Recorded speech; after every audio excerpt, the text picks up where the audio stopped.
रायपुर चलो और दिल्ली बचाओ पद यात्रा में शामिल होकर रायपुर चलो।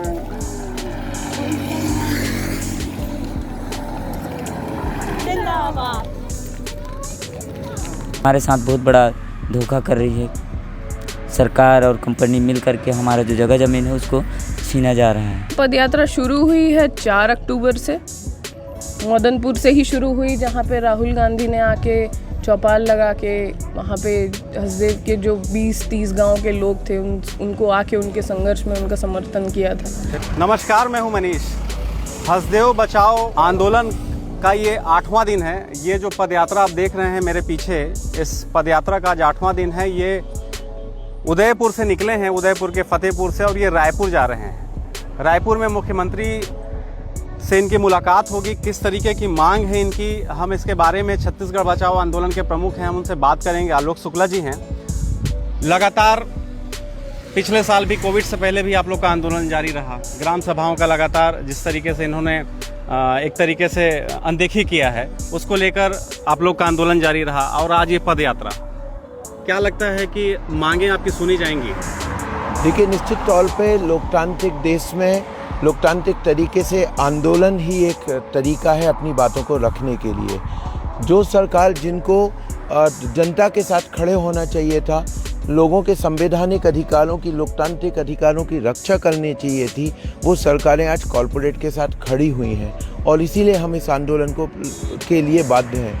आपने पहले ही कहा कि हम आंदोलन कर रहे हैं। पिछले 1 दशक से हसदेव के लोग आंदोलनरत हैं, लगातार विरोध कर रहे हैं कि हसदेव एक बहुत ही समृद्ध वन इलाका है।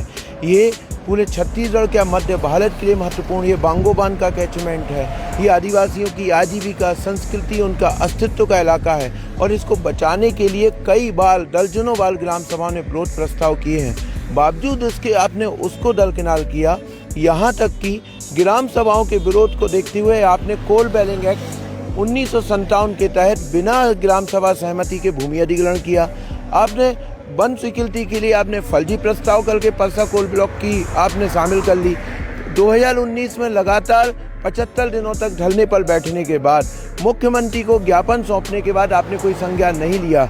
इसीलिए हम इस आंदोलन के लिए बाध्य हैं, और निश्चित तौर पे हमें उम्मीद है कि सरकार और राज्यपाल, जिनकी जवाबदेही है संवैधानिक अधिकारों की रक्षा के लिए, वो इसका संज्ञान लेंगे और कार्रवाई करेंगे। कितने किलोमीटर की पदयात्रा है ये, और आगे की क्या रणनीति है? मान लीजिए जिस तरीके से पहले भी आंदोलनों को अनदेखी किया गया सरकार की तरफ से। ये आंदोलन को एक दिन का नहीं है, पिछले 1 दशक से लोग संघर्षरत हैं, और ये आंदोलन की एक सतत प्रक्रिया है।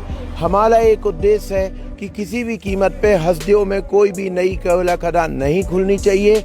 अडानी के लिए हसदेव जैसे समृद्ध इलाके का विनाश नहीं होना चाहिए, और इसके लिए आंदोलन सतत जारी रहेगा। पदयात्रा एक हिस्सा है। जब तक मांगे पूरी नहीं होगी, जब तक हसदेव की कोल ब्लॉक निरस्त नहीं होंगे, ये आंदोलन सतत जारी होगा। हम रायपुर पहुंचेंगे, रायपुर में बैठ के फिर आगे की और रणनीति तय होगी।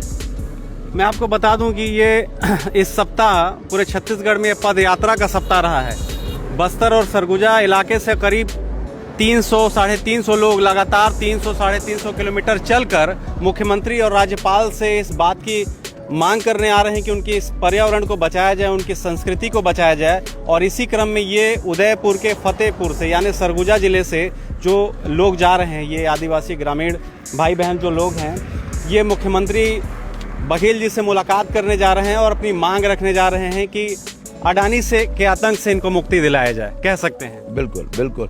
आप देखिए, जिस तरीके से अडानी वहाँ कार्य कर रहा है, राज्य सरकारों को सामने रख के और पूरा फर्जीवाड़े तरीके से लोगों को बुलडोज करके उनके अधिकारों का प्रशासनिक जिस तरीके से इस्तेमाल हो रहा है। आप देखिए, 2 तारीख को सरगुजा में जो लोगों ने सम्मेलन करने की गांधी जयंती के अवसर पर पूरा 7 दिन से प्रशासन लगा हुआ है कि आप सम्मेलन मत करिए। सरपंचों को बर्खास्त करने की धमकी दी जा रही है। ये जो लगातार है कि प्रशासन किस तरीके से जब लोगों ने विरोध किया कि हम ग्राम सभा में हम विरोध करते हैं, आपने एसडीएम कार्यालय में लोगों को बुला के फर्जी प्रस्ताव पर सरपंचों से लिखवाया, उसकी मुख्यमंत्री को लोगों ने आवेदन दिया, एफआईआर के लिए थाने में दिया, लेकिन कोई एफआईआर। जब लोग कहते हैं तो आप कंपनी के ऊपर एफआईआर नहीं करेंगे, लेकिन कंपनी के एक आवेदन पे आप एफआईआर कर देंगे। ये जो लगातार चल रहा है कि किसी भी तरीके से लोगों के जंगल ज़मीन को छीनने, उनके अस्तित्व को ख़त्म करने की कोशिश है, इसके खिलाफ लड़ना। और ये सब हसदेव का मामला नहीं है। जिस लोकतांत्रिक तरीके से हसदेव के लोग लड़ रहे हैं, ये पूरे छत्तीसगढ़ को सवाल है, तमाम लोकतांत्रिक आंदोलनों के सवाल हैं कि यदि इसी तरीके से आप ग्राम सभाओं को दरकिनार करके ज़मीनें लेंगे तो 5वीं अनुसूची का कोई औचित्य नहीं बचेगा। 2010 में जब नोगो इलाका बना था, उस दरमियान ये तय हुआ था कि हसदेव इलाके को माइनिंग से मुक्त किया जाएगा, और इसको माइनिंग से मुक्त रखेंगे तो आपके कोयला संकट पे कोई प्रभाव नहीं पड़ेगा। उन तमाम रिपोर्ट को, अध्ययनों के बावजूद हसदेव को जाड़ना अपने आप में बहुत दुखद है। ठीक है, हमारे साथ और भी कुछ लोग हैं गांव से, जो फतेहपुर गांव से हैं। आप बताइएगा, सबसे पहले नाम बताइए अपना। मेरा नाम उमेश्वर सिंह आर्मो। क्या वजह है जो आज पद यात्रा करना पड़ गया आप लोगों को? देखिए, जो हसदेव में जो कोयला खदान की संकट है वो बहुत ही गंभीर है, और उसको हम 1 दशक से कहते आ रहे हैं केंद्र सरकार और राज्य सरकार को कि इस क्षेत्र को यदि आप उजाड़ते हैं तो आदिवासियों का संस्कृति खत्म होगी, पर्यावरण पर गंभीर संकट आएगा, जो बांगो बांध है उसका अस्तित्व खतरे में होगी, जो हाथी मानव द्वंद हैं वो बढ़ेंगे। लगातार हमारे जो हसदेव की जंगल है उसमें 2 साल से स्थायी रूप से हाथी 45 का झुंड रह रहे हैं, और इसको यदि नज़रअंदाज किया जाए, खदानों से वो जंगलों को उजाड़ा जाए तो बहुत गंभीर संकट है। और इस बात को हम लगातार उठा रहे हैं, उसको समझ नहीं रहे हैं। फर्जी तरीक़ा से ग्राम सभा करके परसा खदान की स्वीकृति दी गई, उसको 75 दिन से हम फतेहपुर में धरना किए, उस धरना पर भी कोई बात सरकार के द्वारा जांच नहीं करवाई गई। इसलिए हमको मजबूरन पैदल यात्रा राज्यपाल और मुख्यमंत्री से मिलने के लिए जाना पड़ रहा है रायपुर। कि आपके यहाँ के विधायक कौन हैं? हमारे यहाँ का विधायक टी एस सिंह बाबा। वो कभी आए आपसे मिलने के लिए? मिलने के लिए तो नहीं आए हैं, खैर हम लोग बोले थे कि आइए, फिर वो टाइम नहीं निकाल पाए और नहीं आए। तो कुल मिला के नेता मंत्रियों का कोई ध्यान नहीं है? कोई ध्यान नहीं है इसमें। ठीक है, तो आप देख सकते हैं कि अपनी संस्कृति या पर्यावरण को बचाने के लिए, हसदेव को बचाने के लिए करीब 300 से ऊपर हैं जो लोग, वो पद यात्रा करते हुए रायपुर मुख्यमंत्री से मुलाकात करने जा रहे हैं। करीब रायपुर से हम 75 किलोमीटर पहले अभी हैं। ये 13 तारीख को मुख्यमंत्री श्री बघेल से मुलाकात करेंगे, और उम्मीद की जा सकती है कि इस बार कोई पॉजिटिव रिजल्ट आए। देखिए, ये जो पदयात्रा है, हसदेव बचाओ पदयात्रा जिसका नाम रखा गया है, ये जो गांधी जी के सपनों का भारत हुआ करता था ना कहीं उसी सोच को आगे बढ़ाने की तरफ जो है ये पदयात्रा निकली है। 2 अक्टूबर गांधी जयंती थी, तो उस दिन फतेहपुर में ही जो इस पूरे आंदोलन का, हसदेव को बचाने के इस पूरे आंदोलन का एक बड़ा सेंटर रहा है 2019 से, जब अनिश्चितकालीन धरना शुरू हुआ।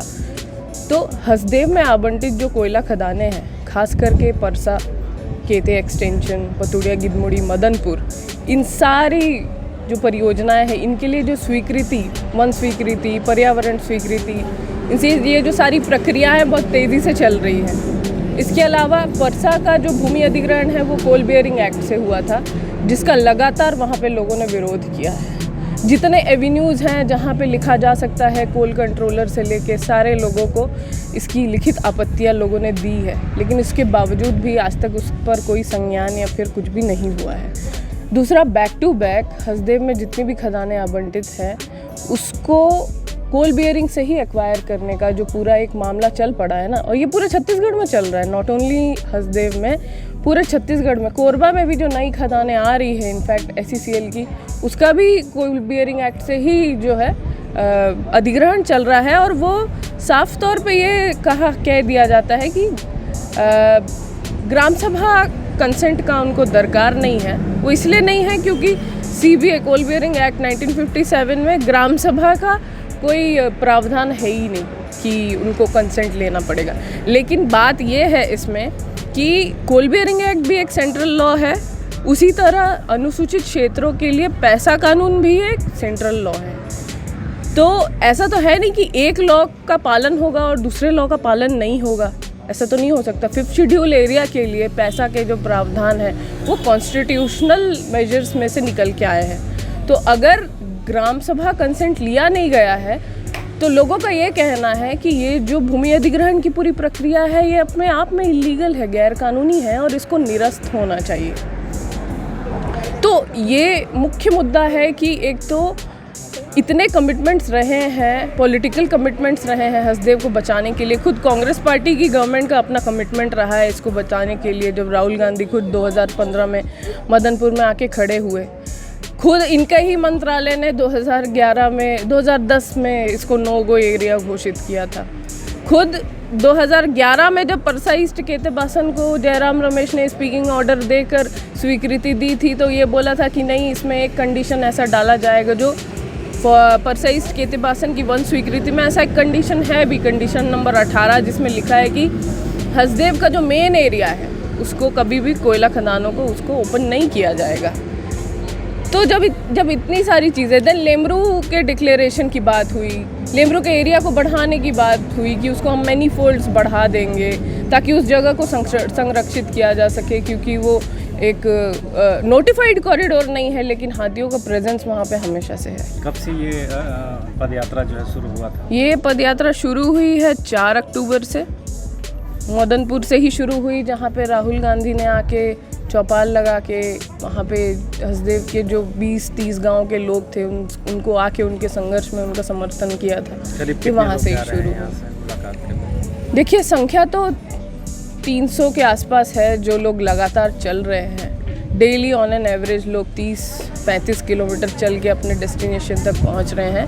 और इसी तरह चलते हुए 13 तारीख को जो है लोगों का रायपुर आगमन होगा और 14 को फिर मुख्यमंत्री और राज्यपाल जो हैं उनसे मुलाकात करके इस 5th शेड्यूल एरिया को बचाने के लिए, इस पूरे वन संपदा को बचाने के लिए, इस बायोडाइवर्सिटी रिच एरिया को बचाने के लिए उनकी संस्कृति और ये सारा जो इकोलॉजिकल इम्पोर्टेंस की महत्व की चीज़ें हैं, इसको बचाने के लिए ही ये पूरा आंदोलन है जो सतत 10 साल से चल रहा है।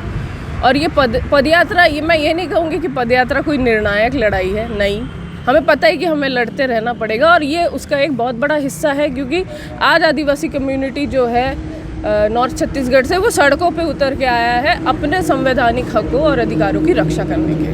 हमारा जो पेशा क्षेत्र है, 5वीं अनुसूची क्षेत्र है जिसमें पेशा कानून लागू है, उसमें हम ग्राम सभा के तहत कोई भी जो अगर खदान होती है पावर प्लांट, तो उसमें ग्राम सभा को एक अपना बात रखने का अधिकार है, उस अधिकार को भी ख़त्म किए हैं। तो वो सब बात को लेकर के हम जा रहे हैं। दूसरी चीज़, जो वन अधिकार कानून है, अभी देश के लिए और हमारे जैसे जो क्षेत्र के लिए उस बड़ा कानून है, उस कानून का भी पालन नहीं किया जा रहा है। उसमें भी ग्राम सभा को महत्व है कि जंगल को किसी प्रकार से उजड़ने से बचाया जा सकता है वन अधिकार कानून के तहत, लेकिन उस पर भी कोई अमल नहीं किया जा रहा है।